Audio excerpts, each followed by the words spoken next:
প্রত্যেকটা শিশু মুসলিম হিসাবে আমার আপনার ঘরে জন্মগ্রহণ করেছে।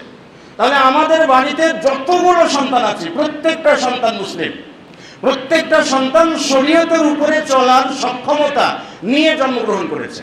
তা আমানতটা কি জিনিস যেটার জন্য দুনিয়া ধ্বংস হয়ে যাবে? যখন আমানত উঠে যাবে দুনিয়া ধ্বংস হয়ে যাবে। আমরা যদি খোলাসা করে বলি যে আমরা প্রত্যেকটা ব্যক্তি আল্লাহ তাআলার পক্ষ থেকে আমানত।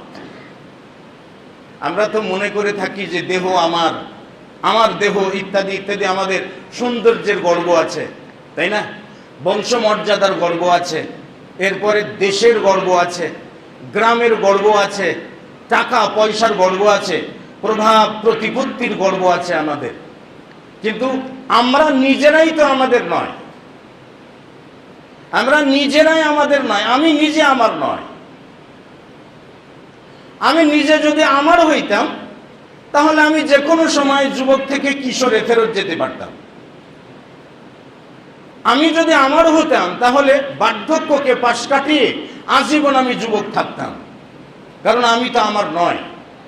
আল্লাহ তাআলা আমাকে আমানত স্বরূপ দুনিয়াতে প্রেরণ করেছেন, প্রেরণ করে তার উপরে আবার আমানত চাপিয়েও দিয়েছেন। রাসূলুল্লাহ সাল্লাল্লাহু আলাইহি ওয়াসাল্লাম যেমন আল আমানাতু লিহিফযিল জাওয়ারিহ, আল্লাহ আমাকে আপনাকে বিভিন্ন অঙ্গ প্রত্যঙ্গ দিয়েছেন, সেই অঙ্গ প্রত্যঙ্গ আমানত স্বরূপ আমাদেরকে দিয়েছেন। মুহাম্মদ রাসূলুল্লাহ সাল্লাল্লাহু আলাইহি ওয়াসাল্লাম বলেছেন যে যদি কোনো ব্যক্তি ছায়াতে বসে থাকে, অতঃপর যদি তার উপরে সূর্যের তাপ এসে যায়, অর্ধেক দেহটা সূর্যের তাপে পড়েছে আর অর্ধেক দেহটা ছায়াতে রয়েছে, তো নবী সাল্লাল্লাহু আলাইহি ওয়াসাল্লাম বলছেন সেজন্য সেখান থেকে দাঁড়িয়ে যায়, হয় পুরোটা ছায়াতে যাবে না হলে পুরোটা সূর্যের তাপে যাবে। এর অর্থ দাঁড়ায় যে দেহটাও আল্লাহ তাআলা এমনি এমনি ছেড়ে দেননি, মানে দেহের হকটাও আদায় করতে আল্লাহ তাআলা বলেছে। কেন? কারণ আপনি যখন অর্ধেক রোদে থাকবেন অর্ধেক ছায়াতে থাকবেন, তার মানে অর্ধেক ছায়াতে রেখে অর্ধেক দেহের সঙ্গে আপনি সুবিচার করছেন, আর অর্ধেক দেহটা যে সূর্যের তাপে রেখেছেন তার প্রতি অবিচার করেছেন। রাসূল সাল্লাল্লাহু আলাইহি ওয়াসাল্লাম বলছেন যখন কোনো মানুষের দুটো স্যান্ডেলের একটা ছিঁড়ে যাবে তখন সে যেন দুটো স্যান্ডেলই হাতে করে নেয়।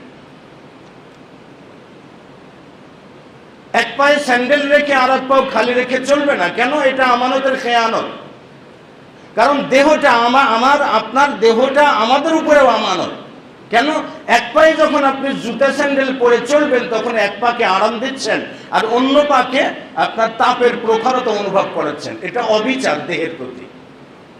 এজন্য রাসূল বলছেন যদি কোনো মানুষকে আল্লাহ তাআলা নিয়ামত দান করেন, আল্লাহ তাআলা তার দেহে নিয়ামতের চিহ্নটা দেখতে চান, দেখতে ভালোবাসেন। তাহলে আমাকে আল্লাহ তাআলা যে দেহটা দিয়েছেন সেটাও আমানত। উম্মু সুলাইম রাদিয়াল্লাহু তাআলা আনহা আবু তালহা যখন সফর থেকে আসছিলেন, তা আবু তালহাকে খাওয়ালেন, পড়ালেন। সে রাত্রিতে তাদের ছেলে মারা গিয়েছিল, ছেলেটাকে গোপনে রেখে দিয়ে স্বামীকে খাওয়াইয়াছেন, এরপরে স্বামীর সঙ্গে সঙ্গম করেছেন।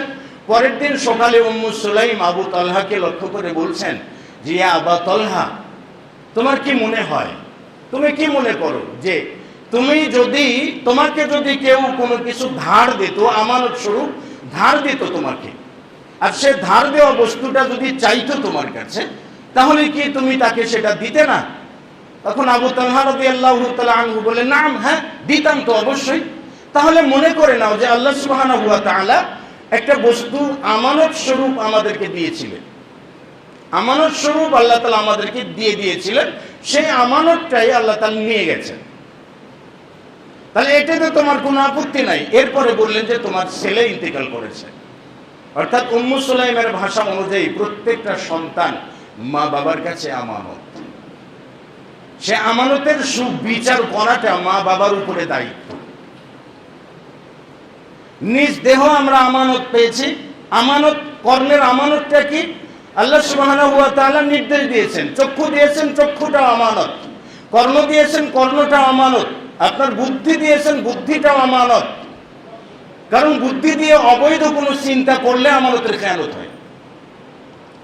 চক্ষু দিয়ে অবৈধ কোনো কিছু দেখলে সেটা আমানতের খেয়ানত হয়। এই জন্য আল্লাহ বলছেন কুল্লিল মুমিনিনা ইয়াগুদ্দু মিন আবসারিহিম, মানে হে রাসূল আপনি ঈমানদার ব্যক্তিদেরকে বলে দিন তারা যেন তাদের চক্ষুকে মানে তাদের দৃষ্টিকে নিচু রাখে, অন্য কোনো পর মহিলার দিকে চোখটা উঁচু করে যাতে না তাকায়। নারীদেরকে আল্লাহ তাআলা বলছেন কুল্লিল মুমিনাতি ইয়াগুদুনা মিন আবসারিহিন্না, যে হে রাসূল আপনি নারীদেরকে বলে দিন, মুমিনা নারীদেরকে বলে দিন যে তারা যেন তাদের দৃষ্টিকে নিচে রাখে, এটা দৃষ্টির আমানত। ওই রকম আমার প্রত্যেকটা অঙ্গ প্রত্যঙ্গ আল্লাহ সুবহানাহু ওয়া তাআলা আমার উপরে আমানত রেখেছেন।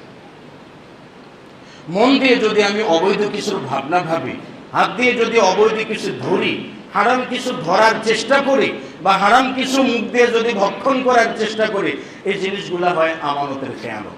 চলুন, আমানত আল আমানাতু ফিল ফিতরাতি, ফিতরাতের ক্ষেত্রে আমানত। ফিতরাত মানে হলো স্বভাবজাত ধর্ম, যেটা স্বভাব সুলভ ধর্ম, যেটা আল্লাহ তাআলা আমাদেরকে দিয়েছেন।